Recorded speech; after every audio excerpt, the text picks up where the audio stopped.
mbokk yi kon asalaamaaleykum dellusiwaat nañ suñu émission bi nga xamee ne moo di jano bi tey nag ñu nekk ak ki nga xam ne moo di Bassirou Diomaye Faye nga xam ne moo jiite képp ku mu mën a doon koo xam ne kii cadre nga ci ñi nga xamee ne ñoom la ñu duppee les patriotes wala boog Pastef rek li gën a gàtt mu di parti boo xam ne bi ki nekk ci bopp bi kenn du ko présenté kenn mu di Ousmane Sonko. Bassirou ñu ngi lay nuyu. maa ngi lay fay Maodo. di la ziara bu baax a baax. di la ziar de loo ziar di nuyu sénégalais yëpp ngi nga xamante ne ñu ngi déglu émission bi. fu réew mi toll. réew mi de fu mu toll xam naa ne sénégalais yu bëri ku ci nekk ci fi nga féete. am na tontu goo mën a am ci sa laajte bi ndax ki nga xamante ne day liggéey guddi. ñu ne ko ñëpp mën nañu liggéey. ñëpp mën nañoo jëflante ñiy jaay ñiy jënd ñiy dox seen soxla am daan seen doole suturlu waaye yow mi nga xamante ne sa activité guddi la dootoo ko mën a defati te état bi jëlul dara teg ko sa loxo pour nga mën ci jàpp di suturloo ñi ñeneen di suturloo ñooñu boo leen laajee tey réew mi fu ñu toll xam naa ne dañu la ci mën a wax seen njàqare ak seen tiis fii nga xamante ne tamit ci wàllu politique ñi nga xamante ne féete nañ ci yàgg a xeex démocratie yàgg a xeexal démocratie yàgg a xeexal liberté te bañ tamit nooteel samp ci réew mi ñu fekkee koy ati ngi nii yàgg ko xeex ak ñeneen ba acquis démocratique ñu am tey bu ñu gisee nu ñu koy salfaañi tamit boo leen waxee laajee réew mi fu mu toll dañu la mën a wax ne réew mi jafe-jafe yu métti ñoo fi am ci wàllu deltu gannaaw ci côté boobu. est-ce que Bassirou du ngeen dem ba mu yàgg yéen ñi nga xamee ne yéen a bootu ci Ousmane Sonko ñu duppee leen ay nihiliste xanaa nag koy def dana am loo def nag lu baax nag. non à la limite oui. non nihiliste je veux dire boo nee réew mi bon ñii boo dee tàkkusaan nangam bu dee timis bi ñi daan liggéey amatuñu fu ñu teg seen tànk. à la limite am na lu baax bokk. xam nga ci réew moom bu ñu jëlee. par at gu ne li tolloo ni ñeenti junni milliards teg ko sa loxo lu mu néew mu am loo def waaye dafa fekk opposition puisque pouvoir am na ñu bari ñoo xamante ne tamit lu ñuy wone mooy lépp lu baax rôle opposition nekkul dem feelu waa nguur gi pour na nguur gi kat li muy def lii ak lii baax na waaye nag dañuy apte pour signaler loo xamante ne pour ñun buñ ko defaroon mu gën a baax bu ñu jëfe woon neneen mu gën a jàgg mais ça veut pas dire que booy souligner wala booy duut baaram ci loo xamante ne dara doxul ci réew mi wala dara baaxu fi loolu bokkut ak li nga xamante ne moom la ñuy soutenir. d'accord Ousmane Sonko ñëpp dégg nañ kàddu yi nga xamee ne mujj na ko daal di génnewaat waxaat affaire bi est-ce que dafa gën a lëndëmal parce que ci même ci bi mu waxee ba noppi daanaka quelques heures après la ñu déglu Adji Sarr alors diggante boobu noonu ñu ne bon wax na lépp amu ci woon benn gêne dafa ñëw rek wax ko comme si vraiment li muy wax dëgg la gu wér xel mi dal est-ce que laaj bi mooy est-ce que dañoo dalal xelam pour mu nekk à l'aise wala dafa am certitude pour mën a répondre juge bi nu mu ko neexee te kenn influencé wu ko loolu c'est. non xam nga bu ñu la dee tuumal ci loo xamante ne defaloo ko sa premier ressort maanaam ci fi nga mën a sukkandiku du lu lay nit di wax di dalal sa xel. waaye yow sa diggante ak sa borom ak sa aqulaay taala mooy njëkk a doon sa tribunal mooy sa tribunalu conscience ni ñu koy waxee. Ousmane président Sonko depuis bi affaire bi commencé. amul lenn loo xamante ne bu taxawee wéet ak moom ak borom am na lenn loo xamante ne mu ngi koy jiiñ boppam ci tuuma goo xamante ne def na lu mu waratu woon def. ndax buñ ko doon wax ne gars yi ñu ngi lay jéem a fexeel ci fi nga xamante ne foofu ngay dem di fa maase woo. xamoon na ko. yàgg nañ ko wax. ñun am na ñoo xamante ne ñu xóot la ci nguur toog nañu ak ñun fa wéet wax ñu ko ba sax bi affaire bi di waaj a accéléré yàgg nañ ko wax waaye nag dafa di koo xamante ne dafa wax ne man fii may dem na le du sam bànneexu bakkan moo ma fay yóbbu ab docteur bu may topp moo ma ne foog nga koy def toog naa fi ren ba weeru mars avril ma feebar bu metti bu boo moytuwul naroon naa jël opération risque boo xamante ne finalement bu ñu xoolee chance yi pour mu am ci ndog-ndog yoo xamante ne dootuma ci mën a jóg dama préféré bañ ko def ñu nekk ak docteur yi di faj ba tane am docteur bi ne ma li ma la waxoon pour nga koy def mun defoo ko donc foog nga delluwaat ci mu ne nag donte ñu ngi may araftu ci loolu man au moins dina am yoo xamante ne. dinaa ko jël mais Ousmane xamoon na ne ñu ngi koy topp ci foofu makkaan moom mu demoon. si waxoon nañ ko. mais xam nga boo li nga mën a def mooy bu ñu la waxee del faju boo demee ba bàyyi ko gis ne yow yaa ngi bëgg a faatu astafurlah wala yaa ngi ci bëgg a loru oui da ngay bàyyi lépp def li ko. mais da ngay def li la soowee parce que li ngay ragal yëpp ci wàllu nguur boo dundatul balaa ngay naam ne fa boo dundatul wala mënulatoo sa bopp nekk ci chaise doo ko def waaye dafa ne man segem fi may dem sama diggante ak sama borom defuma fa dara lu ñaaw te jël naa ay précaution yoo xamante ne tuuma gu dëgër mënu fa jóge ndax fi may dem kër la boo xamante ne ñi fa nekk borom ki fay liggéeyal ak borom këram la ak njabootam te maa ngi fexe ba fépp foo xamante ne ñu ngi may faj ma fexe ba ñaari nit nekk fa moo tax boo xoolee tuuma bi donte état jël na ko yëkkati ko ngemb xale bu jigéen bi nëbb ko njabootam ba mënuñu jot ci moom mënuñu wax ak ñoom Sénégal yépp xam nañ ne que lii nii amul dara lu ci taxaw. justement loolu laa la laaj nii xëy na da nga tontu ñaar yoon mooy soxna si tey ci presse bi li ñu liir mooy bi mu jàkkaarloog juge bi dafa nekk à l'aise mais dégg ñu ne daal wax na sax ba wax yu bëree bëri nga xam daal d'après presse bi liñ bind presse écrite bi ne moom moo tax man la est-ce que ndaw si tamit dalal lu ñu xelam wala dama laaj nag bala dañoo dalal xelam wala boog dafa am ci lu mu sukkandiku wala. xam nga ndaw si déjà ñi la ko sant boo xamee ne ay borom doole la rek xëy na loolu mën na doy pour dugal la ci jéeye gu toll nii ku ciy dugg am na déjà balaa nga ciy dugg fi ñuy dalalee sa xel loolu ci njëlbeen gi la. waaw dañ naan la amul problème ak yooyu wala loolu nga. loolu rek moo mën a tax nit song xale bu ndaw song lu toll nii te gis nga nu mu yëngalee réew mi benn bi ci tegu mooy bu mu amee ba tey njabootam sax ñooñu dañ ci xeeb seen njabootam bi nga xamante ne ñoom ñoo ko jur yar ko ba mu toll nu mu mën a toll. làq ko njabootam seen waajur yi mënuñu teg ci moom bët mënuñu wax ak moom téléphone bi ci tegu mooy bi loolu weesoo dañ ko jël ne tegal nañ ko protection policière muy kenn koo xamante ne bu doon dox kenn du ko xam léegi ñaari 4x4 ñoo koy andi 8. est-ce que craindre ñu sécurité non tamit man xam nga loolu luy dalal xelu ndaw si la parce que loolu yëpp amu ko woon kon loolu da koy gën a won ne que yow dara mënu la dal te donte dara mënu ko dal. wala da ngaa jàpp ne am na ñeneen Sénégalais yu def loolu ñun porté plainte te kenn protégé wu leen. non mais loolu bari na. dem dans le cadre ci histoire bi ci boppam kese mais ñi nga xamante ne ñoom ñoo nekk ay témoins te ñu teg leen pression ñu bañ a cédé ñu won leen xaalis ñu bañ a cédé ñu menacé leen ñu bañ a cédé kenn joxu leen protection bi war ba keroog dégg naa benn journaliste wax ne ndaw borom kër gi dafa génn ñu boole ko gay ndaw ñu ko sànni xeer ba bopp bi toj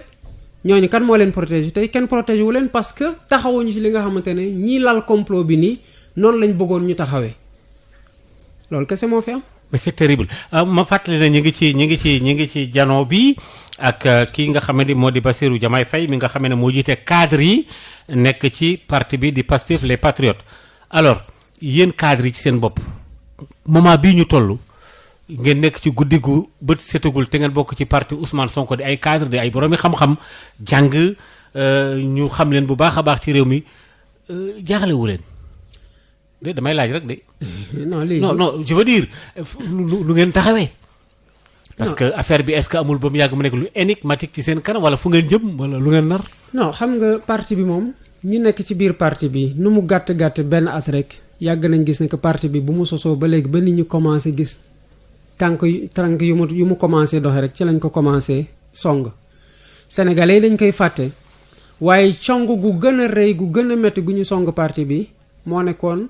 bi président Ousmane Sonko waxee ne député yi ni ñuy fay seen impôt bi jaaduwul jële woon ko ci document boo xam ne mu ngi woon ci site ministère économie et finance ba léegi sax jàpp naa ne boo fa demee di nga ko fekk ba dañ doon indiqué nit ñi ban document la wax leen ban page la nekk ñëpp di ko xool loolu lañ ko toppee woon jiiñ ko ne yow da nga sulli ay mbootu yoo xamante ne waroo ko sulli dal di ko dàq premier acte deuxième acte pour citer 2-3 rek parce que ëpp na noonu am na suñu militant boo xamante ne dañuy def meeting mu bokkoon ci ñi koy organiser mu delluwaat këram ñu rey ko est-ce que boobu ba léegi dégg nga. mooy kii de côté Kër Massar wala. Mariama Sarr yàlla na ko. Mariama Sarr way ñu faat ko way mu bàyyi fi njaboot gu sew goo xamante ne état toppatoowu ko boo xoolee ci boobu nguur gi sax présenté wuñu condoléance waa Pastef noonu lañ ci noppee ba nii procès amul bu ci loolu jeexee song nañ suñu siège ak yi jaasa xale yi tëb daw ba bi ci mujj mooy dem nañ fii parrainage ñëpp di def seen fiche parrainage ñu dem ba ci kër suñu waajur leader. di fa faqat di fa bëgg a jël fiche de parrainage yi bu ñu ko waxee Sénégal kenn gëmuñu. mooy Casamance. exactement dañuy wax ne loolu mënul nekk ana photo yi ana vidéo yi. oui dafa il paraît que est-ce que gendarmerie fa demoon wala la xewoon. mais gendarmerie la woon ñu dégg Aly Ngouille Ndiaye mu nekkoon ministre de l'intérieur ne gendarmerie sax amul Ziguinchor mais ñun bu ñu ko toppee dem ci yoon le 6 février 2019 avant ci biir campagne électorale bi la ñu daan gendarme Nicolas Mendy pour violation de domicile de la mère du président Ousmane Sonko kon cong yi yàgg nañ. maanaam da nga bëgg wax ne yàgg nañ leen a xeex. yàgg nañ ñoo xeex yàgg nañ ñoo tooñ te bii tamit beneen façon xeex la rek 94 milliards yi sax yi nga xamante ne ñun ñoo ko découvrir def ci suñu enquête pendant 8 mois ba am ci firnde yu leer bind IGE bind procureur bind OFNAC dañoo dem ba ca biir ñu bëgg ko wëlbati dugal ci assemblée nationale mu def commission d'enquête parlementaire am seetal ñi nga xamante ne ñoo ci taqoon rip bëgg a tuumal Ousmane Sonko loolu daaw rek la woon ñu xeex ba génn ci kon loolu yàgg nañ am bu amee nag ci biir parti bi lu ñuy njëkk a def mooy trouver les ressorts pour yu ñu permettre ñu défendre maanaam am ndëgërlaay gu tax cong gi ñuy song ak faagaagal bi yoo xamante ne mooy seen mébét bañ a antu te loolu moo ñu fi tee ci ndimbalu sénégalais yépp implication militant yépp ak ci coobar suñu borom ci tànk yooyu lañ taxaw ba tey. mais yaakaar ngeen am na ñu ñuy ruumandaat ne quel que soit issue affaire bi Ousmane Sonko dañ koy tëj am na ñu koy ruumandaat waxuma ne looloo am mais sénégalais yi ci seen majorité bi écrasante majorité sénégalais yi dañ ne Ousmane bi boo defu ndànk dóor ci gaa yi. mais xam nga loolu ñaar la lalu. bu ci njëkk mooy bañ am benn confiance ci justice dem ba suñu yoonu réew nga bañatee ci am benn yaakaar ci kóolute bi nga mën a jël ne booy demee ci yoon ki am dëgg dina am dëgg waaye bu fekkee ne ñëpp jàpp nañ ne bu nguur demee ci yoon mu doon loo xamante ni ñëpp xam nañ ñoo nekk ci gannaaw kon nguur mënul ñàkk loolu mën na tax sénégalais yi seen xel ñaaw ne même bu fekkee ne dem nañ ci yoon même bu fekkee ne wax ji waxu kasaw la te fu muy mujj mooy li ñu bëgg ñoom dinañ ko am loolu moo tax sénégalais yu bari di waxee noonu waaye li gën a tax sénégalais yu bari di waxee noonu mooy posture défaitiste tamit maanaam jàpp ne que lii nii la mel kenn mënu ko xeex wala boog nga jàpp ne ñeneen ñoo ko war a xeex yow si yoon nekku ci donte yow yaa ngi koy métti lu di ko naqarlu boo demee ci réew yi nga xamante ne dañu nekk ay askan yuy bañ askanu bañkat te ñépp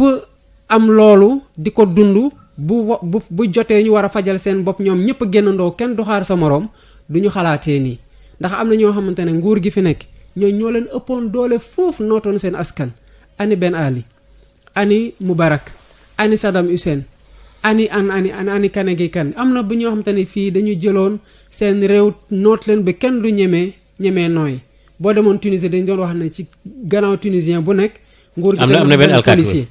mais bu ñu demee ba benn waay ñu tooñ ko mu mer ci tooñ boobu xaru gu ñaaw sotti boppam essence taal boppam ci diggu marché ci la peuple tunisien jóg na lii dafa war a jeex ñëpp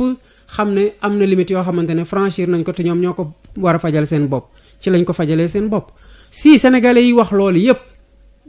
déjà jël seen bopp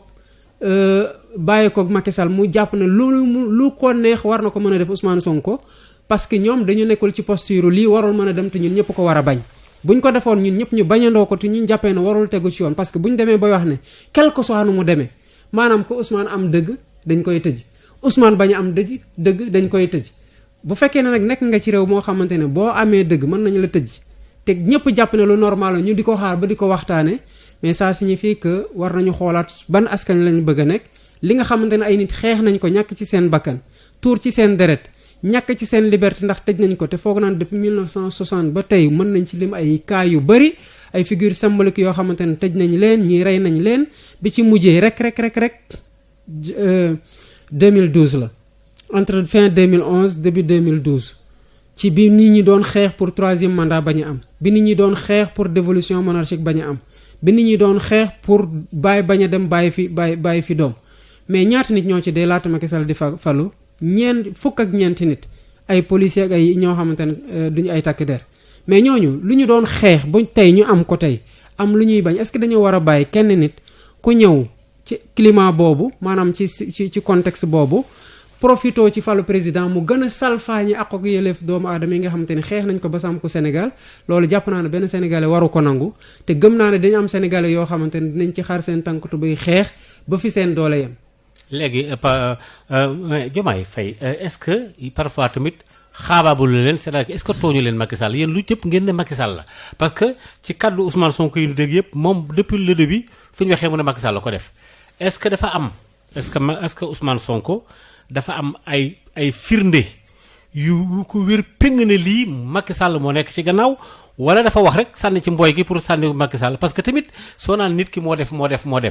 est-ce que am ngeen lu leen wóor ne lii Macky Sall moo nekk ci gannaaw. sëñ Maodo bu gis nga bu fekkoon ne lii dafa xëy rek dal suñu kaw. mën nañ nekk di wër fan la jóge mais li nga xamante ne dañ la wax ne yow Diomaye fi ngay dem nii Maodo Faye nee na ma dina la fa kar def la nangam nga koy dégg di ko dégg ba ñu kar la fa li ngay njëkk a xalaat mooy liñ ma doon wax te ñi la koy wax information yi ñu la mos a jox ci Maodo Faye nu muy jëfee rek di ko waajale jëme ci yow noonu la doon demee. da ngay wax ne lii liñ ma doon wax kon Maodo ko def loolu ngay njëkk a jàpp bi ci tegu nga xool ne mbir mi demee Sénégal dañu jékki-jékki ñu ne ñu deuxième vague ñëw na nee ñu état d'urgence Thiès ak Dakar kenn comprendrewul boobu Diourbel moo ëppoon Thiès ay cas Kaolack moo ëppoon Thiès ay cas defuñu woon état d'urgence ak couvre-feu Kaolack defuñu ko Diourbel ñu def ko Dakar ak Thiès kese toog seen bàyyi sénégalais yi nooyal leen ba sénégalais yi fu ñu fu takkusaan jotee ku nekk di xool naka ngay def ba gaaw a egg sa kër pour couvre-feu bañ la fekk ci biti loolu doyul ñu commencé. loolu mu jotee Ousmane Sonko. mais loolu la ñu loolu la ñu waajalee coup bii nag parce que tey ku nekk mënatoo génn ci guddi di xeex wala di def yenn yi dañuy jàpp sénégalais yi nooyal leen ci loolu bàyyi sénégalais yi ñi tere ñu liggéey guddi ñi ñu tere leen ñu ñibbis tranquillement seen kër yi. ñu bàyyi nit ñi di continuer di dugg ci biir oto yi wàññu ñu seen chargement bàyyi xale yi ñu continuer dem ci classe yi di nekk di togg ak ñaar ak ñett ci table banc yi bàyyi nit ñi ñu dem ci jàngo yeeg ci jàkka yi bàyyi nit ñi ñu dem ci marché yi ñu def seen couvre-feu loo bëgg a def tey ne manifestation ñu ne la couvre-feu bëgg manifestation bi nga xamante ne waa FRAPP ak Pastef Dakar waajoon nañ ko lan lañ ko tere couvre-feu bi ak arrêté d'interdiction bi fi nekk bi liy xewee Antoine Diome dafa génnaat dem ministère de la santé ne yokkaat nañu couvre-feu bi ak leneen mais li ci tegu mooy lu ñu lay tuumal mu am ñi la koy miimal wala waxuloo ci dina am ñoo xamante ne sax seen xel mën na tey ñaar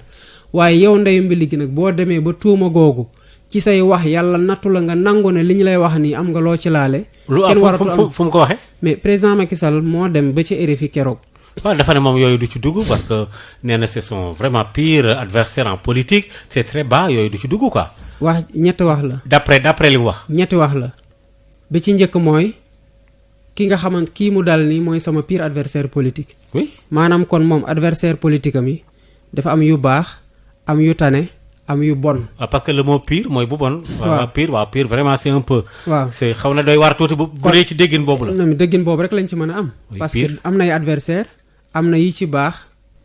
kon ñi ko sonalul la am na ñu ko xaw a sonal tuuti waaye mën na waxtaan ak ñoom am na ñoo xamante ne ñoom moom daanaka noonoo moo nekk seen diggante te kooku noonu la caractériser Ousmane Sonko kenn waxu ko ne Ousmane Sonko ngi nii il se réclame du pire du meilleur ou du moins bon moom moo jël Ousmane Sonko peinture ko ne mooy adversaire am gu yées benn mu nangu ne complot la parce que ne man am naa jot def leneen lu dul di complot kon moom ci boppam nangu na ne li xew nii complot la. non mais parce que il a entendu le mot complot rek. est-ce que peut-être non peut-être moom mënuñu ko wax est-ce que président de la république ci fu mu toll dafa war lu mu dégg mu jëfee ko wala mu waxee ko non moom day assumer ses propos. yow à travers ses propos da ngeen cee déceler ne moom accepté na ko. mais bien sûr implicitement. mais ku wax feeñ gis nga bi mbiru njëkkee xew boo seetloo kenn ci waa APR nangu ci woon addu semaine bii lañ commencé communiquer. ndax ñoom dañuy jotoon consigne ci moom ci boppam président Macky Sall ne affaire bi nañ ko jàppee ne affaire privée la diggante Sonko ak Adji Sarr suñu yoon ne ko ci pourtant bu ñu defee loolu terewul woon ñu làq Adji Sarr mbokkam yi bopp ñu toll nii mënuñu woon gis Adji Sarr ensuite ñu noppi 2 semaines waxuñu ci ñun ñu jàpp suñu communication di wone fi mbir mi lajjee ba Sénégalais yépp xam ne lii Macky Sall doon fexalee Sonko raje ko doon ko fexel di jéem a nangu fiche de parrainage am doon ko fexel ba ñu rey militant Sonko doon ko fexel ba ñu attaqué siège am doon ko fexel ci 94 milliards noonu la bàyyeewul te du Sonko la commencé ndax def na ko ñeneen ba am lu mu bëgg. Sénégalais bi ñu xamee loolu nag ñu obligé génnaat moom moo ci njëkk bu mu génnee nii la ko waxee kenn teggu ko pistolet kenn saxalu ko lem moom moo toog gis na que dafa war a communiquer aborder question bi wax ci lu mu wax nit nag loo wax te doon kilifa doon mukkalaf jiite lu toll ni réew dañuy jàpp ne sa wax jooju lu ñu la mën a jàppal la man mais kon li yow fu ma la déggee li président wax ci toi wax ko RFI ne par exemple ay problème mu complot du ma dugg ci ay problème mu complot le mot complot moo leen déranger yéen. non dafa ne. oui. lii xew nii dal sama. pire adversaire sama pire adversaire. oui maanaam kenn ku nekk ci kuji ku yées ci ñi may xëccool. li ko dal nii. oui. man du loo xamante ne moom laa koy ñaanal. oui. mais non ensuite mu ne man duma am naa jotul leen am na yeneen lu ma def waaw lu dul di complot maanaam kon dafa jàpp ne moom complot la di ci seetal boppam. Je comprends xam naa fi ngay waxee. exactement léegi moom. da nga jàpp ne kon ci biir wax ji da nga ciy dégg ne Macky Sall accepté na complot am na. merci beaucoup bu mbokk ci bañ cee bokk. exactement. ok léegi complot nag maa ngi doog a xam fi ngay waxee bu baax. exactement complot nag tey boo jëlaatee wax jooju. nga delluwaat ko ci gannaaw ci pire adversaire kan moo am intérêt wu comploter contre son pire adversaire lu dul ku ko jàppee pire adversaire wala ñu koy jàppal tànk. autrement dit. oui. Macky Sall kese moo am intérêt wu complot boobu mu nangu ne moo am ci jëmale ko ci Ousmane Sonko pour am lu mu bëgg ni mu ko amee woon ba faagaagal Khalifa Sall ni mu ko amee woon ba faagaagal Karim Wade te complot bi doon moom la ak ñu mu ko sant ñoo ko def. ok ba léegi ñu ngi ci jano bi fii ci 98.5 ci Sud FM seen rajo ñu toog fi nag ak Bassirou Diomaye Faye mi nga xam ne mi ngi bokk ci parti bu Ousmane Sonko mais également nekk tamit ci cadre yi nekk ci Pastef maanaam ci parti boobu ba tey Ousmane Sonko information laa la jox mais xam naa ne yëg nga ko Ziguinchor foofu démb dañu xëy police ñëw fan yi di génne pneu yi di dajale di yóbbu di denc pneu yi ci mbedd mi quoi vulgarisateur yi di nangu mais pourquoi cette alerte lan moo tax ñuy ba noppi maire yi baag ñëpp daal ba noppi tamit tere tamit ku jaay essence par détail en tout cas Ziguinchor moom ramassé nañ pneu yëpp tey ci suba rek jaar na ci sama journal bi ñu ngay en tout cas ñu ngay fa pneu yi di nëbbu est-ce que du yéen gouvernement bi avec ses renseignements dañoo xam ne yéen da ngeen a taal dëkk bi c'est juste une question. non ñun taaluñu benn dëkk. li xew nii ni ma la ko waxee boo gisee ñi ci am lu leen metti yépp te fas yéene xeex dañ lay wax ne du Ousmane Sonko la ñuy xeex. fas yéene xeex nga wax de. waaw dañu wax ne résistance mooy loolu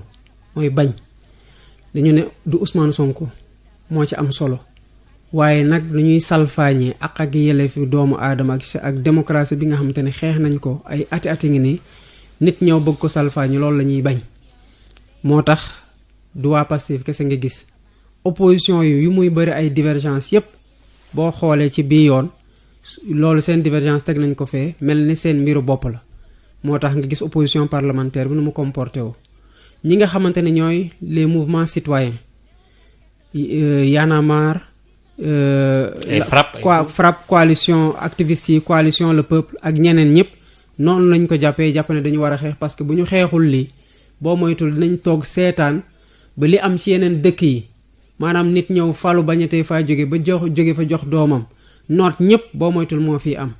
te noonu la ci universitaires yi nga xamante ne amuñu coloration politique toogee lu mat téeméere gi ñaar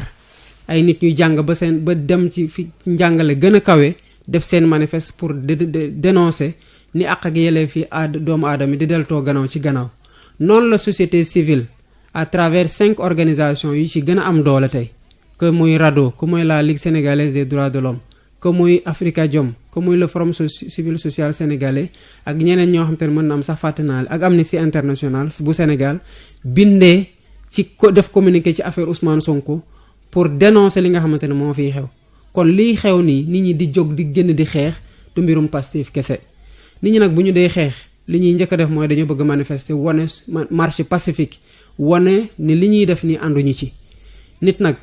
soit danga koy may espace de liberté mu exprimer wu wala mu obligé fippu te loolu yëpp préparation bu ñuy def ci gannaaw andi ay couvre-feu tey boo demee tey bëgg a manifester ci yeneen régions yi kenn du la tere parce que affaire bi eggul foofu mais puisque contestation yi ci gën a vif diggante Dakar ak Thiès lañu nekk foofu lañ ko yemalee sénégalais yi nag ñoo toog ba xam ne lii raam ci ñag wala jëm Macky Sall mënul ñëw ci Sénégal ñu fekk ay nit di xeex ba Sénégal nekk vitrine démocratique ba moom laata muy falu doon xeexal vitrine démocratique boobu moo taxoon ay doomu aadama seen bakkan rot ci mu ñëw falu ci condition yooyu loolu rek waroon na ko doy sas pour mu gën a liggéey luy jëmale démocratie Sénégal ci kanam. Première chose bu mu wax mooy man sama objectif mooy dinaa jël opposition Sénégal dinaa ko réduire à sa plus simple expression maanaam dinaa noot opposition ba seen baat kenn dootu ko déggati ci kaw. Est-ce que démocrate ak ku xam liy démocratie noonu la war a jëfe jël ko def ko objectif am depuis traque des biens mal acquis ñi nga xamante ne ñu ngi woon ci liste ñi ñu doon traqué ci bien mal acquis yi ana ñu am na ci nekk ay ministre tey kenn lañ ci soxla woon jàpp ne ko rap tëj ko 3 ans génne ko ci dëkk bi ci condition yu kenn xamul saa yu mosaan wax damay ñëwaat ñu ne ko waaw mais boo ñëwee li nga ñu yoral nga fay ñu ko mais tant que mu ngi toog foofu kon bu fekkee ne yoral na Sénégal dara Sénégal yoonam nekku ci ñu jóge ci Khalifa Sall commencé def marche tournée politique am ñu ne ko da ngay arrêter sa tournée politique mu bañ tournée politique bu mu defoon Tamba mu réussir ci la waxee woon ci lañ ko convoqué commencé indi affaire caisse d'avance gis nga lii di xew nii man xamoon naa ne attaque dina am xamoon nag ban nature lay nekk parce que bi ñu defee suñu téléthon yi suñu nemee ko tour bi. seen 125 millions yi. Sénégalais yi jël seen xaalis di financer pour départu Macky Sall parce que interprétation boobu lecture boobu lañ ci war a am Sénégalais yi jël seen xaalis di financer départu Macky Sall waaye Sénégalais yi jël seen xaalis tamit di ko doolale ki nga xamante ne moom lañ bëgg mu remplacer Macky Sall boobu ci guddi gi 2 heures du matin ci boobu la ministre de l'intérieur génne communiqué di menacer Pastef dissolution ñëpp soofantal ko ñëpp ñàkkal ko fayda mu xam ne bii du dox ñu dal di accélérer affaire bi jël benn innocente boo xamante ne jigéen ñi lu ñuy xeex ci àq ak yelleef yëpp pour jigéen ñi am nu ñu leen di protéger ñu jël ko di ko ñàkkalee fayda di ko salfaañi. est-ce que bu leen considérer woon ma àpp sax benn ci jargon journaliste yi lii xew nii am na wala amul loolu yàlla rek a xam ak ñuy atte ji ëllëg ñoo xam est-ce que mën ñu ko mën a considérer comme un fait divers banal ku nekk dem sa yoon parce que même bu fekkee Ousmane Sonko député la am na kër ci réew mi mais est-ce que aura bi mu am yëpp dafa am loolu dama ko àbbu ci Sénégal yi parce que dafa am ñuy wax ne ba jusque là am na ñuy wax ne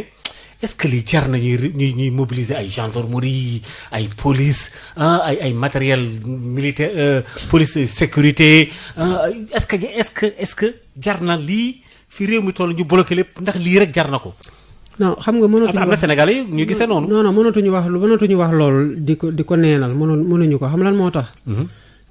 parce que ci ku mu dal du n'importe qui. waaw loolu la wax bien que même bu daloon ci keneen aussi mën nañu ko gérer autrement. non mais justement c'est que ñaari mbir ñoo am d'abord ci ku mu dal du ko tuuti. am na lu mu tekki ci réew mi. oui dafa am lu ko may. oui mais am na ñeneen am na ñu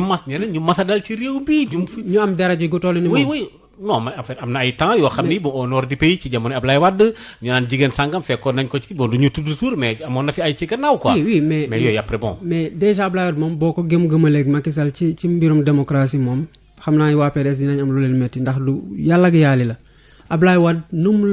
bu d'accordul ak yow tamit dina xeex pour yow li nga d'accordul noonu nga mën ko waxal sa bopp noonu la Ablaye Wade mel kii nii c'est l'exact contraire bëggul dégg kenn ku ko critiquer il prend tout sur lui ba pare jàpp ne képp ku mu ëpp dool dafa war a jaar sa kaw écrasé la donc Ablaye Wade doo ko gëm-gëmal ak Macky Sall. non gëm-gëmal léegi maa ngi ñëw nag ci sa question bi. oui. lii du simple fait divers ñiy waxee noonu am na fu ñu leen mën a comprendre parce que réew mi am na leneen lu mu taloon. voilà ci pandémie bi fi mu toll. yow mënuloo am réew moo xamante ne feebar bi nekk fii ñuy. gën a garaaw nit ñi di gën di dee ñi ñu recensé ak ñi ñu recensé wul man xam naa ñu bëri ñoo xamante ne bu ma demee jaale ji ñu wax ma ne lii moo leen faat man ragal naa ne Covid la te kenn décompté wu leen. te loolu bëri na fu mu xew certainement ci biir Sénégal. oui. économie bi lompoñ njàng mi demewul noonu tey am nañu lu mat presque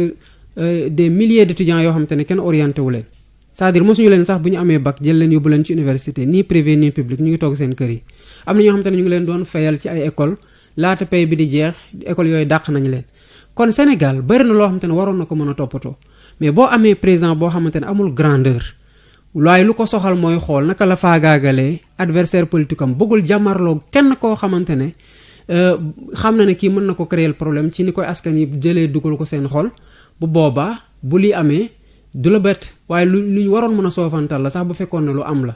waaye amul moo tax ma ne am na wala amul. moo tax ma ne am na wala amul. mais est-ce que jaroon na mais justement puisque président bu mel noonu la ñu am nag lii mbetteel la nit ñi la ci nit ñi am déception la ci nit ñi am parce que du fii la ñuy xaar ñuy jiite ñu nekk ci ay complot yoo xamante ne sénégalais yi.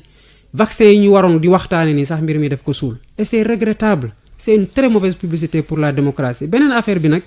mooy ñi nga xamante ne dañ jàpp ne mais lii est-ce que jar na ko c'est que dañu xamul enjeu yi xëy na wala mesure wuñu enjeu yi parce que enjeu yi nekkul na rek président Ousmane Sonko dem ci affaire bii dem tribunal ñu jox ko dëgg wala ñu bañ ko jox dëgg enjeu yi du loolu enjeu yi dafa am loo xamante ne dafa nekk di sampu Sénégal ñu toog di ko seetaan président boo xamante ne dafa ñëw ci contexte laata ñu koy fal mu ne bu ñu ma falee 5 ans lay def damay wàññi sam mandat dem taxaw fu ne wax ko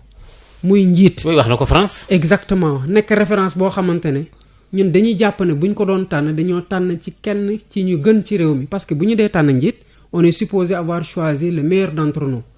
mu waxati waxeet mu mel ne dérangé wul kenn lu mu waxoon yëpp mu teg ko ne def leneen ñëwaat ci référendum bi ne man affaire mandat bi verrouillé naa ko problème mu délai bi rek laa doon réglé wax ko ay ñoñam wax ko ki nga xamante ne moo ko bind ne ñi koy liir dafa mel ne liiruñu constitution bi répété je dis nul ne peut exercer plus de 2 mandats consécutifs bamtu ko ñetti yoon moom wax na ci làmmiñu boppam ne maa ko verrouillé ku wax baat boobu koy jeex na.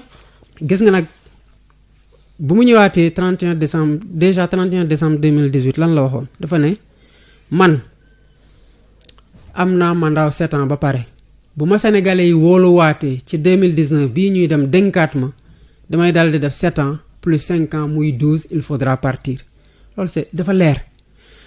mu jóge fa nag bu mu faloo ba pare delluwaat ci même bërëb ba ñu laajaat ko même laaj bi lu tax tontuwul même tontu gi mu daal di commencer andi njuuj njaaj ne duma ci répondre waaw duma ci répondre déet puisque kàddum ci mais Sénégal il a déjà répondu. non parce que je ne répondrai ni oui ni non waxoon non c'est fini pour moi moo gënoon gàtt yemu ca mu wax ay ñoñam ñépp attention bu ci kenn adooti ba fan yi avant lii di xew lan nga déggoon ñu say ñoñam commencé di wax de toute façon conseil constitutionnel moo décidé mais est-ce que ñun waxam ak interprétation bu ñu wax ne moom lañ bëgg am moom lu mu ñu jaay ci bu ñu doon voter référendum bi loolu yëpp dafa amatul benn sens ay ñoñam sax mu am ñoo xam te ne dañu commencé wax ne ñun ak moom la ba 2035 imagine nga loolu nu mu grave ça signifie que nekkatul sax question 3e mandat waaye moom mu ngi xalaat dès que ñu jox ko 3e mandat naka lay sotelee le verrou de la limitation des mandats. mais ci 3e mandat boobu nañ def faux point d'interrogation parce que rien ne nous dit que Macky Sall dana ko def amaguñ ci benn preuve. c'est vrai que am na acte yu ñuy posé ay loolu c'est verbal ay wax la moom li mu wax na ko ba pare nee na verrouillé naa ko seetaan leen ba xam moo tax ma leen est-ce que yaakaar nga ne li ko fi desee jar na xuloo bi yépp. non parce que bu ko jarul woon du nekk ci ay complot bu ko jarul woon du nekk di def yu bari yoo xamante ne mu ngi koy def ci loo xamante ne dafay lompañal démocratie yow boo xamee ne da ngay dem dans 4 ans lan moo war a tax ngay traquer ay opposants ñi nga xamante ne mënoo leen corrompre par des postes de sinécure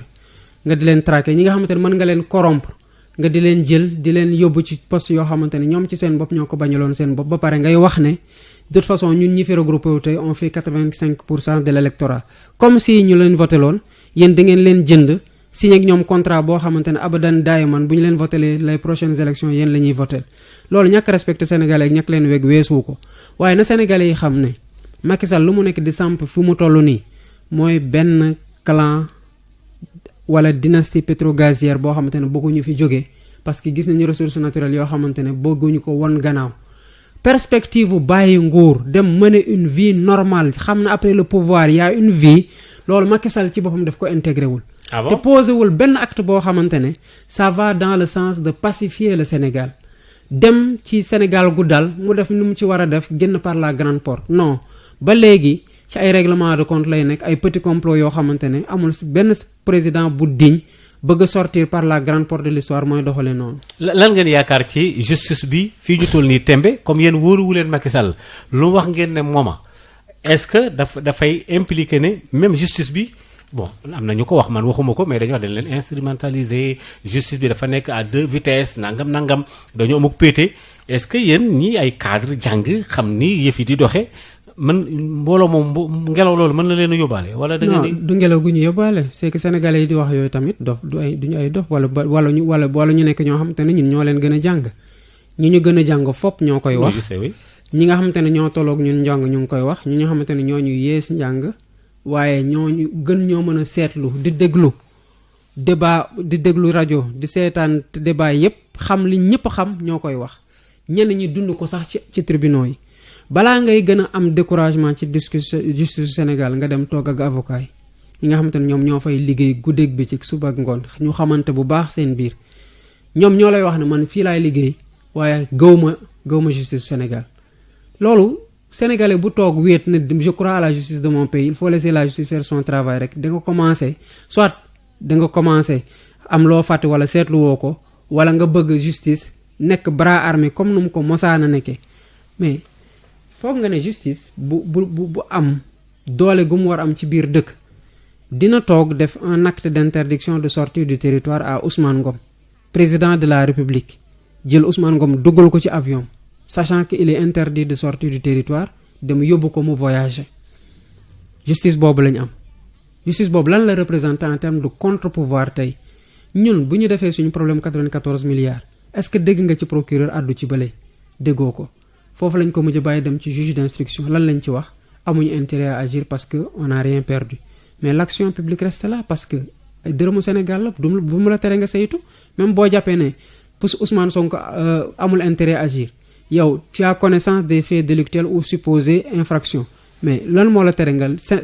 càmbar ko parce que 94 milliards du caaxaan mais ba tey furaas dal di xideen ak yeneen analyste 22 personnes ñu waxoon ne ñoom la ñuy topp ci traque des biens mal acquis ni mu la ko waxee ana Omar Sarr ministre de l'énergie et de je ne sais quoi ani ñeneen ñi ngi ci déggoon ñëpp Macky Sall xëcc na leen ci wetam justice boobu leen doon topp ba tëj ci doomu jàmbur 3 ans justice boobu est-ce que moom yóbbu ko kaso est-ce que moom justice boobu moo supervisé ñu ñëw ne ko ropet ci suñu kaso guñ ko tëjoon yóbbu ko Qatar ana luñ ko doon toppee ban dërëm la ci fay justice bi nga xamante ne bi maître contractuel yi amee problème ak Serigne Mbaye Thiam dem cour suprême gagné président de la République moo wax Serigne Mbaye Thiam bul topp décision cour suprême bi justice boobu anamu sénégalais yi amul benn ngelaw gu yóbbaale kenn waaye lu ne fàng jarta wone sénégalais yépp a xam ne justice Sénégal bu ñu am justice gu normalu la mu am ci ay juges yoo xamante ne nag du ñëpp am na juges yoo xamante ne c'est des juges vertueux am na juges yoo xamante ne c'est des juges incorruptibles waaye corporation boo dem bi ma ci bokk ak bu keneen bokk mu ñoo yem am na nit ñoo xamante ne am nañ faiblesse soit psychologique ils cèdent à la pression soit wóolu ñu yàlla parce que jàpp nañ seen carrière ci loxo nit la nekk soit am na fu ñu leen téye ba lu ñu leen defloo duñ ko mën a bañ ñooñu lépp luy taal réew mi tant que ñoom jàpp nañ ni dinañ sowe dañ koy def tant que ñi leen koy sant mooy seen supérieur hiérarchique dañ koy def justice boobu nag c'est une justice aux ordres te bi ñu defee le référendum gars yi ne on va avoir plus d'indépendance de la justice bu voté référendum bi semaine bi ci topp boobu la Union des magistrats du Sénégal génn pour décrier l'absence d'indépendance de la justice au Sénégal ana conclusion commission nationale de réforme des institutions bi Macky Sall santaane woon lu ñu waxoon na loolu la ñuy def ci justice bi lan lañ ci def dara te pourtant suñu xaalis lañ jël jox ay doomu Sénégal ñu xaar seen tànk tubé ak coono gu métti dem déglu sénégalais yépp ban réew lañ bëgg a jox lañ bëgg a am Sénégal à partir de année bu ñu ko doon def jëmale ko ci réew mi nga xamante ne mën nañ tabax ay fondement état de droit bu solide jox leen seen xaalis ñu jël seen temps def seen fora partout au Sénégal tënk seen assise nationale sous la direction de l'éminent Makhtar Mbow ak des professeurs d'université ak d'autres personnes de la société civile lan lañ ci daf ko jël ne lu ma ci arrangé rek lay jël waxul na luy arrangé Sénégal de moom lu ko arrangé moom maanaam luy tax ne danaa seet li ma ci mën a signé ma signé ko li ci des ma maanaam lu ko arrangé kon seetul lu arrangé Sénégal kooku noonu mënul nekk ci kaw réew ba pare di dem violence bu muy demee ci procès Khalifa Sall dañuy salfaañi ak yëleefam yépp ba ñu dem CEDEAO condamné ko dès que la CEDEAO a sorti son arrêt sur la violation de ses conditions de détention ndax l'absence d'assistance d'un avocat toute la procédure moom moo njëkk a génne lu mu bëgg a def kenn mënu ko tere mu def ko fan lañ ci mujje fii. d'accord est-ce que d'accord ci Bassirou Diomaye Faye ñu ngi lay jaajëfal ci kàddu yooyu la waaye nag ba léegi ñu ngi ci émission bi dafa am ci discours Ousmane Sonko ay luñ mën a décortiquer ay yu bëree bëri suñu xoolee parce que bu ñu la jàngalee discours parfois am ay contraste parfois mu am yoo xam ni dañ ci mën a jàpp mais ci discours bi dafa tudd plus de 3 ou 4 fois mu sargal gendarmerie en même temps ci même moment yooyu ci même discours am bi mu joxañ baaraam procureur te ñaar yooyu sorewuñu ban lecture nga am foofu. non sori nañ parce que gendarmerie non gendarmerie non c'est les militaires ils font leur travail et tout. non mais daf leen a sargal. non c'est plus que ça c'est plus que ça franchement te man li ma seetlu suñu engagement politique naa la jox rek quelques firnde. gendarmerie man dama leen côtoyer ci kaaw dossier Ndingler.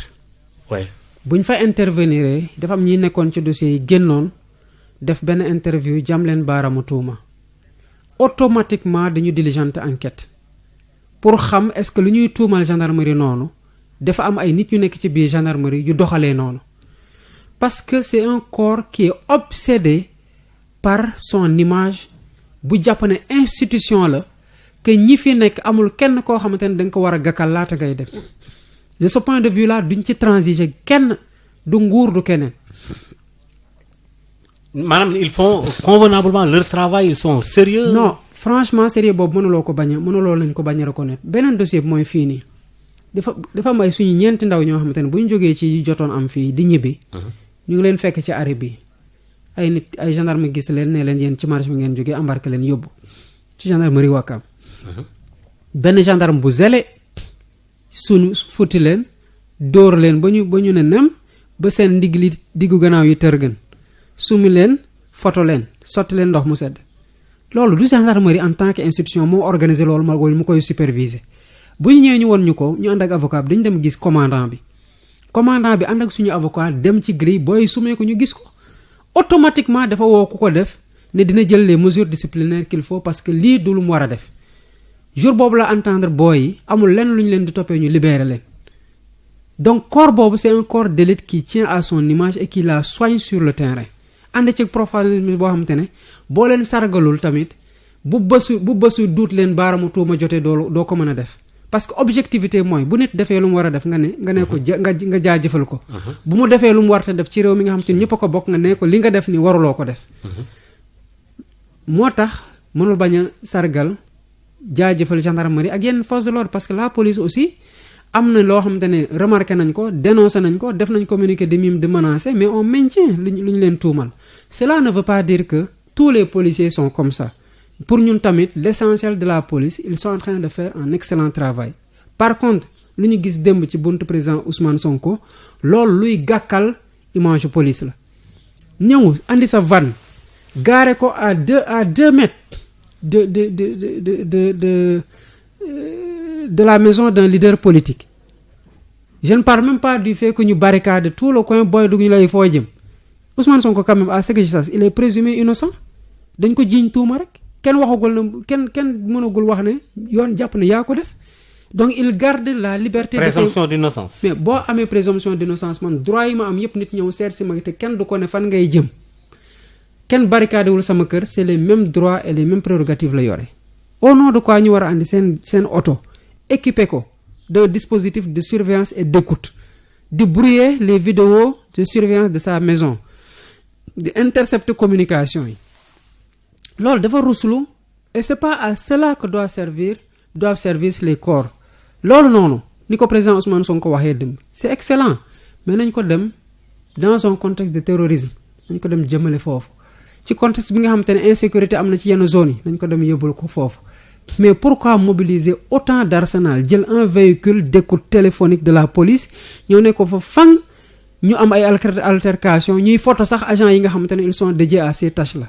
ça signifie que on les met dans une situation d'inconfort boo xamante ne couverture bu ñu soxla ëllëg pour def seen liggéey dootuñ ko mën a defati et c'est pas comme ça qu'un corps d'élite doit fonctionner mais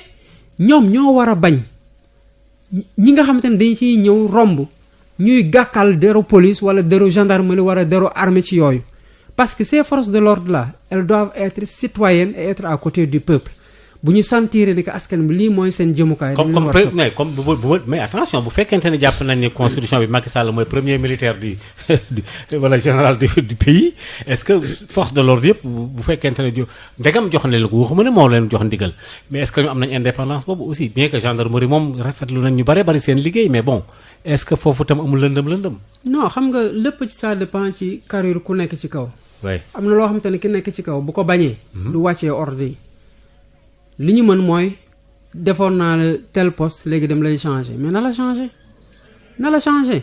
c'est que un fonctionnaire de l'État quel que soit corps bu mu bokk bu commencé xalaat ne rek dafa war a jëfee jëm ci fi nga xamante ne moo dul yoon ndax sant na ko te lalawul ci lenn lu dul dafay ragal avancement am ñu gàkkal ko gëm yàlla gi des na te un État da ngay dem États-Unis président des États-Unis le président le plus puissant des États-Unis day war a génn garde corps am ne ko préposé sécurité bi mënuloo génn boo waxee mu ne ko c'est les procédures point parce que day jàpp ne moom du président moo ko fa teg États-Unis moo ko fa teg pour muy wattul États-Unis kaaraange chef de l'État bu chef de l'État bëggee wàcc yoon googu rek moom day def lu mu war a def fa lay yem. d'accord léegi suppose léegi mën nañoo jàpp ne léegi teggi nañu ci gis-gis teggi nañu kiiraayu par exemple Ousmane Sonko léegi lu ci des kon tribunal. non xam naa dañ koy teg parce que. oui mais kon nañu wax ne buñ ko teggee parce que. waaw buñ ko teggee parce que bien que comme émission bi am na waxtu wuñ ko defee d'accord amul problème te ñu ngi ci bisu àjjuma bi nga xam ne sax xam nañ dañ koy teggi parce que yaakaar naa ne boog dañ koy teggi. parce que député yi ma gis tey ak ni ma la gisee seen majorité bi yéen a leen tuddee majorité mécanique xam nga loolu moom. loolu moom waaw d'accord naa ci ak yow. waaw comme c'est une majorité mécanique supposons que dañ koy teggi buñ ko teggee tribunal lañ jëm. waaw buñ ko teggee tribunal lañ jëm mais il refuse de répondre alors. oui parce que. moom dafa cohérent depuis le départ bi mbir mi xewee dañ ko andil convocation jël malaanu kiiraayam teg ko fee andil ko convocation mu ne leen man dama am immunité parlementaire waru leen ma mën a convoquer kon bàyyi leen ba sama malaanu kiiraay boobu ñu topp procédure bi pour summi ko bu ñu toppee procédure bi ba summi ko man dinaa dem wuyu ji bu fekkee dañ ko def 10 heures ma def ko 10h05 mais ñoom ñu nekk di baral mbir mi ba lépp luñ ci war a def defuñu ko procédure bi toppuñu ko mu ne leen kon li ngeen di def nii bu fekkee ne procédure ngeen war a topp pour sumi sama malaanu kiiraay te topp leen procédure boobu lu ngeen mënti def man damay jàpp ne ko sumuwu leen sama malaanu kiiraay parce que ak yelleefu aadama tamit bu ñu ko lalee sa procédure même nit boo ko fekkoon tey yàlla na bu mos a am muy rendi nit nga fekk ko paaka gis lépp filmé du nu la neex nga koy yóbboo ci yoon te ngay topp procédure parce que ñun ñoo nangu ne suñu charte réew noonu lay doxe te fépp foo dem dafay am ay charte donc boo toppiwul charte yooyu résultat bi nga mën a am kooku mën na considérer ne même boo jàppee ne résultat bi am na résultat bi baaxul mu continuer ci nekk en phase avec lui topp leen procédure bi def leen lu leen neex sama procédure demul léegi li ngeen mën a def nag mooy lu mu wax Macky Sall bu fekkee ne da nga bëgg koo liquider di nga taxal sa loxo waaye doo ko sant ay nit ñoo xamante ne da ngay làqu ci seen gannaaw ñu bañ a respecter procédure parce que ñoom ñoo nekk majorité def lu leen neex loolu du lu mën a dem. waaw léegi bu ko yoon wooyee na ko ñëwal moom mu ne dañoo salfaañi assemblée nationale ci commission ad hoc bi ni waroon a tëdd am na sax ñu démissionné tekk seen ndombay tànk yooyu y a un problème parce que koo xam ne quorum bi mat na wala matul yaa en tout cas seen loi yi boobu matul léegi su lànkee ne du dem nguur gi bu ñu utiliser force dem jëli ko nag c'est juste une éventualité. non c'est une très forte probabilité même parce que ñoom noonu lañ mos di doxale Macky Sall adversaire politique am ñaar la ci xam liquidation humiliation bu ñu demee Sénégalais yi ba léegi xamuñu ne bu ñu rajee président Ousmane Sonko ba léegi acte bi ko rajee mosuñu ko notifié ci presse la ko yéegi ba fu may wax ak yow nii jotu ko. ba ko dàqee ba léegi Ousmane. ci inspection ba léegi kenn joxu ko kayit ko bind ne ko kayit bii moo lay dàq. RFM moo ko woowoon ne ko dàq nañ la léegi loo ci xam mu ne ko kañ lañ ma dàq yëguma ko. mu ne on a le papier. presse bee ko oui. ba nii kenn mosu ko jox. kenn tegu ko ci loxoom ne ko Ousmane Sonko dàq na la ci inspection. déedéet c'était verbal kon. dañ ay propos rek la ñu tudd nii. du mu gisee muy circuler ci internet bi rajo yi di ko waxee ba nii. kenn mosu lu tax notifié wuñ ko. mais justement mooy li ma la wax chercher à humilier un adversaire politique à détruire à liquider loolu mooy Macky Sall. waaw façon ab façon la. exactement kon bu utiliser la même force pour dem jëli président Ousmane Sonko amul lenn loo xamante ne daf ñu ciy bett mais li ciy des nag mooy Sénégalais yi nga xamante ne àq ak yelleefu doomu aadama xeex justice xeex démocratie xeex liberté xeex pour démocratie taxaw xeex pour ñu bañ a salfaañi liberté yi nga xamante ne yàgg nañ ko xeex. est-ce que dañuy seetaan loolu mu continuer am dëkk bi na teg mel ni que tout est normal quoi loolu interrogation la boo xamante ne ñu ngi ciy xaar Sénégalais yi. très bien Ousmane moom xam naa ne dafa mel ne li mu wax dana ko def du dem buñ ko jëlee mën nañ ko bañ a jël si tamit ak force mën nañoo waxtaan ak moom ne ko génnal mu ànd ak ma supposé loolu comme mën nañ ko fëkk dugal ko ci bi yóbbu ko àtte ji ko wala ñu yóbbu ko tëj ko fenn bu keroogee lan mooy xew. bu xaw ma parce que tey am na luy xew sénégalais yi ñoo xam am na loo xamante ne ñun xam nga lu ñu mën sëñ Maodo mooy wax ak sénégalais yi won leen li nga xamante ne mooy danger yi ñu gis muy menacer suñu équilibre société. wax ceeg ñoom wax leen ne lii lañ jàpp ne lii la nit ñi war a def tey ñu ngi salfaañe démocratie ñu ngi dox vers un projet de monarchisation maanaam nañu fexe ba samp nguur. kenn ku nekk ci Sénégal muy buur di bumi. sénégalais yi bu fekkee ne lu ñu war a mën a nangu la na ko ne xam ne. président Ousmane Sonko Bassirou Diomaye Faye Birame Souleye Abass Fall ñuy jëm tëj leen te reproché wuñu leen dara mën nañu am seen tur tey waaye turu kenn du mës a weesu parce que fépp fa dictature am dañuy commencer par liquider opposition bi buñ ci paree presse la ñuy dem ak tous les porteurs de voix yoo xamante ne voix discordante ci bàyyi presse bi kay presse bi seen yoon ñoom fi démocratie amul yëpp presse amul fa amul waaw loolu am nañ ko gis nañ ko ci yenn réew yi d'accord li ñuy jeexale Pape Bassirou Diomaye li ñuy bokk ci cadre yi li ñuy jeexale mooy yéen su ma leen déggee da ngeen a considérer Macky Sall comme un dictateur. Dictateur la. Ah bon? Oui. Da nga koy confirmer? Non mais dictateur la. Macky est un dictateur? Oui, dictateur la. Dictateur la te lu muy doxal yëpp dictature la. Ah bon? Oui. 2017 élection législative processus électoral cavalier toog ba 11h midi Touba amul ay urne Mbour amul ay urne fépp fu mu jàppoon ne am na fa faiblesse yóbbu fa urne yi wala bulletin à temps normal. fan la ci mujjee l'essentiel c'est qu'on a gagné félicité son ministre de l'Intérieur Abdoulaye Daouda Diallo à l'époque 2019 rebolote élection présidentielle mu écarte opposition bi moo désigné carte électoralam moo jël fichier électoralam ak kii moo ko ñu mu jàpp ne ñoom la àndal muy jël seen responsable ñuy yóbbu seen militants yi seen carte électeur ñëpp ñu mu jàpp ne ñii boo moytul duñu ànd ak man notamment ndaw ñi mu bañ leen jox seen carte électeur mënuñu nekk ci démocratie sélective boo xamante ne ñi war a mën a votel nit pour mu maquiller l'accession démocratique au pouvoir au son maintien moom ñoom ñooy jot seen carte électeur ñeneen ñoo xamante ne mën nañu votel ñeneen duñu jot seen carte électeur. Bassirou ñu ngi lay sant. maa ngi leen di la gërëm bu baax a baax looy tëjee quoi en résumé. li may tëjee mooy ñun dañu woote résistance Ousmane lu mu wax démb dafa leer dafa ne. J'invoque mon droit constitutionnel naturel et individuel de résister nu muy résister mu ngi ci depuis le départ lépp loo xamante ne day salfaañi ak yelleefam def ci bañ a ànd du collaborer ci lenn loo xamante ne dafay salfaañi ak yelleefam parce que kon ëllëg day légitimer ñu mën a salfaañi ak yelleefu beneen doomu aadama bu nekk biir Sénégal léegi sénégalais bu nekk nag yaa am sa responsabilité individuelle puisque tu es un contemporain maanaam lii fekk na la fi. am na loo xamante ne ñoom Mamadou Diack ñu mu àndaloon xeexoon nañ ko Cheikh Anta ñu mu àndaloon xeexoon nañ ko 23 juin am na ñoo xamante ne ay xale lañ woon 10 ans peut-être ren am nañ 21 ans wala 22 ans ñooñu tamit am na loo xamante ne ñoom ñoo mënuñu woon bokk ci xeex bi 23 juin 2011 am nañu mot ak doole gu leen mën a tax tey bu ñu waree mën a bañ ñu dugg ci bañ bi génération bu nekk nag day am sa mission boo xamante ne yow la fi fekk. ak i démocratique yoo xamante ne ni ma ko waxee ay nit ñàkk nañ ci seen bakkan ñii dee ci ñii ñu tëj leen ci ba ñun ñu ci bénéficier wu tey ñun ñoo am responsabilité préserver ko te nañ koy préserver mooy de manière pacifique sénégalais yi gën bañ nooteel balaa muy gën a am doole parce que bu ñu bàyyee lii mu gën a am doole nii dina lool ku nekk dootuñ ci mën lu bari. D'accord Bassirou ñu ngi lay sant bu baax a baax di la gërëm kon xam naa beneen dimanche incha allah daañu dikkaat ci beneen homme politique jërë ngeen jëf wasalaam merci beaucoup jërëjëf.